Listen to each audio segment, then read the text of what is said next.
Welcome to the Motormouth YouTube channel. I'm Zach. I'm Andrea. Well, if you subscribe, you would know, because you watch all the videos, that halfway through we stopped for a segment called Questions, Coffee, and Cars, and we spun it off. We're at 122. How do you get a question in? Follow along on Instagram at Motormouth_Andrea. Every Sunday morning I put a post out on Instagram asking for questions. Zach and I are holding coffees. Once we gather our questions, the post is deleted and we start the show. Time now for Questions, Coffee, and Cars. Your questions from Instagram. I've had SUVs for many years and I don't like having debt, so I purchase outright. Recently, I had to return my 2024 Lexus NX F Sport for a refund due to problems with leaking inside the cabin. After my bad experience, I decided to try leasing a car and see how it goes. Well, I'm in love with my 2024 BMW M440i Grand Coupe all-wheel drive. Since I hate debt, when is the best time to buy out a lease on a car you really like? I know people say BMW is unreliable, but I'm having fun for now with the wonderful B58 engine. Well, I think what you really need to do is calculate what the interest rate is, right? And what you're paying. So I'm not sure if you've got a special introductory like 1.9 or 2% interest, but if you're paying market value for the car, I mean market value for the money, and maybe it's 6, 7, 8%, well then probably buying it out and keeping it is not a bad idea. But the great thing about a lease, Andrea, is you can buy it out at any time. You can. I would just double check the lease that there's no penalty to you buying it out. If you want to wait it out, let's say you have a 3-year lease, then check the residual value. It's already in the lease. And after that 3-year mark, when the lease is up, and the residual value is more than what the market value is, then you're in good shape. Even if it is the same, you're still in good shape. If you're keeping it long term, I don't think that that really matters in the end. And by the way, BMW reliability is going up. So if you typically pay cash for your cars like a Lexus NX, you're probably pretty good with your money. So back to my point a moment ago, if you've got a low interest rate and BMW's carrying the cost of borrowing that money for the most part, and you can outperform that in the market or having it invested, that's not a bad way to go. A lot of people do that. Why use your money when you can use their money? If it's cheap money, that's the whole thing. I'm just really glad that it's turned out for you and that you're in love with this vehicle after what you went through with the NX. Sorry to hear about that. Handles way better. It's a fun one. This Consumer Report study shows Lincoln is one of the brands that is most reliable and least costly to maintain in a 10-year span. Are you surprised by the result of this study? Love to hear your thoughts. Thank you. Well, you also added the link. Okay, so we went back and forth over dinner last night on this. We did. And Andrea told me the methodology behind the study, which I thought was kind of weak because it was only 1,000 cars. Well, they said thousands of cars. However, there's a 2023 study. There could be a 2022, 2021, I don't know. But the 2023 study had Lincoln higher. And in that study, it said thousands of vehicles. Okay. In the 2024, it didn't say, I don't think I missed it, but I didn't see how many were involved. But they're basically Consumer Reports members, and it's part of their auto survey. So I'm a Consumer Reports member, and I'm always asked to fill out their survey on different things. Yeah, one of the things, so they're looking at 5-year costs of owning and maintaining a vehicle, and then they extrapolate that out to 10 years. Well, we all know once a car gets past 5 years, it does tend to get more expensive, so they don't really have a firm number on that. And one of the other problems is that a lot of cars, like the previous question, getting a BMW with maintenance included in the price of the car. You are paying for it with the cost of the car, but there's no out-of-pocket expense, which is maybe why a premium brand scores higher. The Germans don't score very well, but in the U.S., which this is a U.S. study, many brands, non-luxury and luxury, offer complimentary scheduled maintenance for 1 year, 2 year, 3 years. So that's definitely going to have an impact on that study. But I want you to take a look at the graph. And it is interesting. I mean, I always find these studies whether it's completely accurate or not, it's interesting information. It's a snapshot, right? That's right. So this includes out-of-pocket maintenance, such as oil changes, tires, repairs, in the previous 12 months. Consumer Reports didn't include cost associated with collision repair. So what they did is they compared the cumulative costs by brand for years 1 to 5, 6 to 10, and then they combined it. And what they found is that Tesla is the least expensive, which has the lowest maintenance cost, which makes sense because it's an electric vehicle. And at the opposite end of the rankings, the Germans didn't do that well. Audi, BMW, Mercedes-Benz, and Porsche. I think it's also just got to function to do with that the repairs are more expensive. So that's what it all coming out of pocket expenses. But the domestic brands, the American-made domestic brands, all scored very high with Buick. Right near the very top as well. Yeah. And we've been talking about this for a long time. Is like Buick scores really highly in Consumer Reports study, that one anyway, and also the JD Power stuff. So what that says to me, Andrea, is a used Buick might be a good buy. To me, I think. I think so. And Chevy's up there, as you mentioned, Lincoln. Toyota is way up. Yeah, but you know what's interesting is like, so in this it says Chevrolet does very well, and JD Power reflects that in their quality score, know. but Consumer Reports doesn't. Which always, like I'm, you know, I've said it many times. I'm not a huge fan of Consumer Reports. There's too much editorializing going on with their scores. And also Ford was up there too. And you've got Nissan, Mazda, Honda, and Kia in there as well. It's also nice to see domestic brands up there. They're putting out some great products, and I know in the past they've had reliability issues. So it's nice to see studies like this encouraging people to buy them and have a little bit more confidence in these brands. Just a curious question. Do you think the use of dial and button shifters instead of a traditional shifter will eventually cause more driver accidents or mistakes? I don't think the ones in the center console will. The only one that I can see causing an issue are the ones on the column, because, for example, to put your windshield wipers on this car, the windshield wipers are on the right-hand side. And then when you get in a Mercedes-Benz, for example, and some others, actually quite a few new vehicles, when you go to turn the wipers on, you end up putting the car into neutral or into reverse by mistake. So that one, maybe. The ones down here, I don't think so, because once you put it in gear, it's fine. I've never put a Mercedes-Benz in reverse. I'm not sure you Put it can into do neutral. that, but always neutral. Yeah. I don't know if it would go into reverse. However, neutral is a concern because I'm driving along and then I'm in neutral and I'm like, what's going on? So I'm not a huge fan of the column shifter. We see a lot of EVs now with shifters there, a type of column shifter. We had a real problem with the Santa Fe. The Santa Fe's did. got the new shifter down here, Yeah. similar to their electric cars at Hyundai, and thinking that it was in park, and it wasn't in park, and the car rolls forward. Apparently this is kind of a known thing with that car. So Yeah, and then sometimes, I did put it in park, but then what is I that? put Did my you put foot- it in S for subscribe? Always, Okay, good. always. But I put it in park, and then the vehicle kind of went forward, Yeah. and then I was put my foot on the brake because I'm like, oh my God, am I not in park? But I was in park, so I don't know what happened there.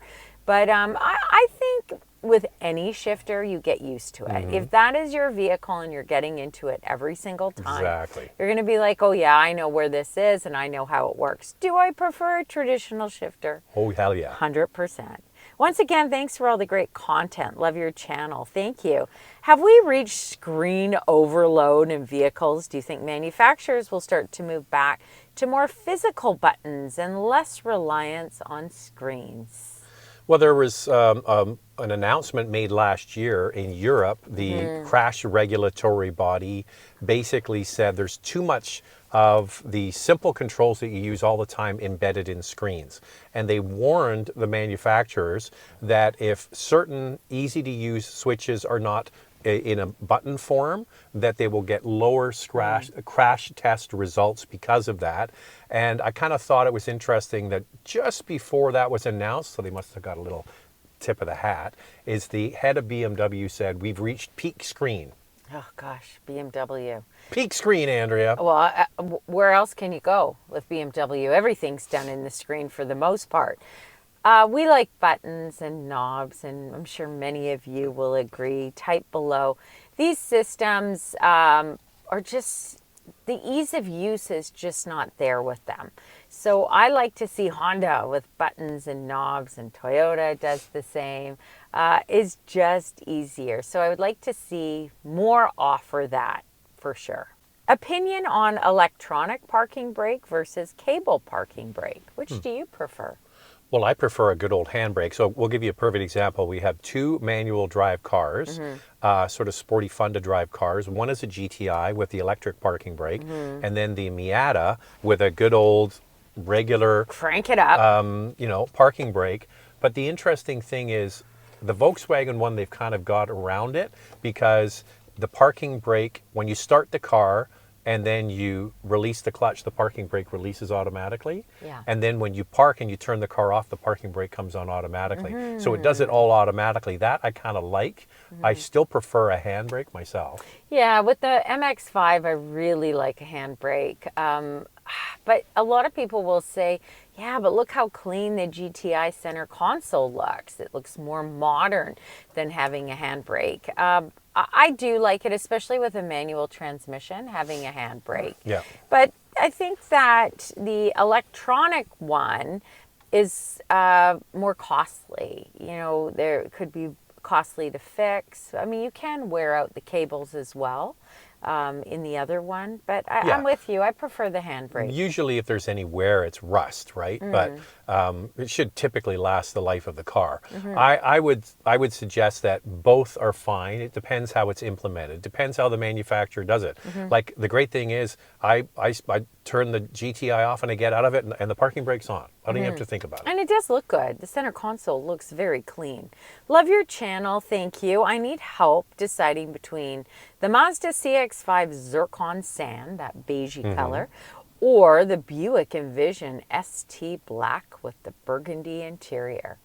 These are interesting ones to cross shop. Okay, Andrea, which frickin' Buick is it? Envision. The Envision, the one we just did. Yeah. Yes, I liked it a lot. Andrea liked it a lot. We both liked it a lot. Well, are we going to talk about the ride and everything first? Because that kind of comes into it. Well, that's what I mean. These are very different vehicles, so I'm kind of surprised that you're cross-shopping them because the CX-5 is a firmer suspension, heavier steering, definitely more engaging than the Envision. The Buick, I even sang a little in that video. You're going to have to watch that. I said, it's easy like Sunday morning. I did my best Lionel Richie Commodores.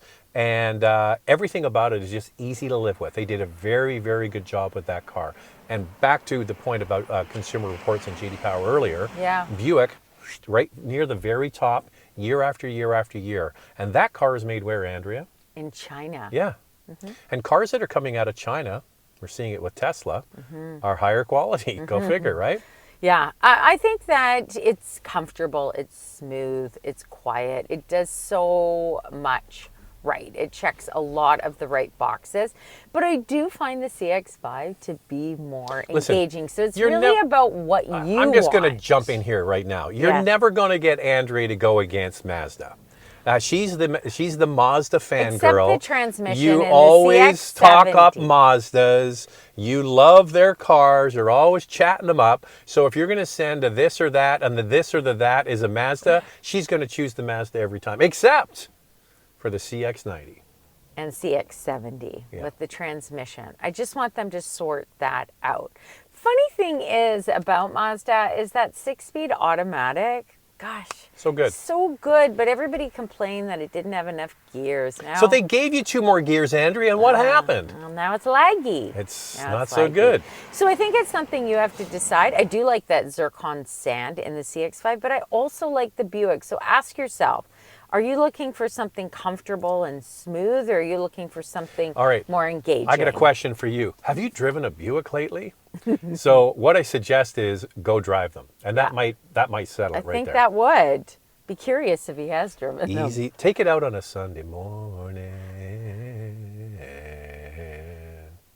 Okay, Easy Zach. like Sunday morning. Little pitchy dog. A little pitchy pitchy. Love all the content. Thank you. If you were to buy a Honda Passport, would you wait for the 2026 or buy a 2025, knowing there is a slight engine change? I know the Apple CarPlay is not wireless in 2025. I'm swapping up from my 2011 Honda Element with 0 Apple CarPlay. Wow. Thank you in advance. Yeah, well, this person's used to not having the tech anyway.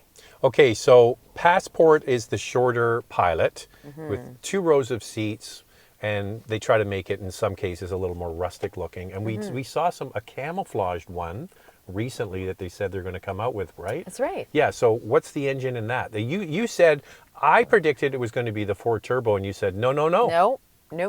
It's the one that's in the Pilot. 3.5 liter V6, 285 horsepower, 262 pound-feet of torque, and it's getting torque vectoring all-wheel drive in the 2026 model. So what's the hang-up here? Whether it has wireless Android and Well, I Apple? just think this person is wondering, do I get the 2025 or do I wait for the new one? Well, if you wait for the new one, you're going to have better resale value because it's going to be the newer model, the latest model, the one that it is still going to be fresh and current 4 or 5 years down the road. So that's the only thing is, but you can play it both ways. Here's how you play it both ways. 2025 is on the lot. 2026s are starting to arrive. You are going to get either a great deal on a 25, so are you motivated by having the newest and the latest, or getting a good deal? So if you're motivated by getting a good deal, get the 2025. If you're motivated by the newest and the latest, get the 26. I'm going to say 2026 because I want the 10-speed automatic transmission that is in that new Passport. Sounds like you keep your vehicles for a long period of time if you're driving a 2011 Element. I would just wait it out. Like, it's already, oh my goodness, October.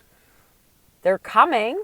Yeah, so the I feel like I would just wait it out. The 26 won't be coming anytime soon. But what I would No, but it suggest sounds like this person doesn't need it immediately. you are going to notice a massive Let's see when it's coming. Did I impact find that out? on your gas bill going from an Element to 25 or 26. Way more gas. I'm just going to see if I did see when it was coming. It will hit dealerships early next year. That's a 26. It's a 20? That's 26. crazy. So early next year. It's called I feel time. like, That's called time travel. I know. I'd wait it out. 2026 for me. That's my vote. Wait and see what the deal is. I recently bought a 2021 Mazda CX-9 Touring. I know they discontinued the model after 2023. Is it still a good buy, or do you think I should trade up to a CX-90? So I think what you're saying is my car good? Should I keep my car? Yes. And your car is good and you should keep your car. The CX-90, we've said it before, we like the packaging of it. It looks good. It's nice inside. The transmission is still not fully baked in our opinion. Yeah. So I would wait on that. And the CX-9 still has that 6-speed Andrea talked a little while ago. And the thing is, Andrea, I know what you're going to say because you're the Mazda fangirl. What are you going to say? You're going to say, I really like the CX-9. There you go. I remember getting in it thinking, oh, that turbocharged engine is so good. That 6-speed automatic shifts smoothly. The only downside is, of course, the technology isn't updated in that. That was a complaint. There's no panoramic sunroof. That was a complaint. And it was smaller, but that's also a benefit. It's a benefit. It just handles so well. Stick with the CX-9. I knew it. I knew it. That's it for us. All right. If you want to get a question in, follow along on Instagram at motormouth_Andrea. Every Sunday morning, I put a post out with Zach and I holding coffees. Once we gather our questions, the post is deleted and we start the show.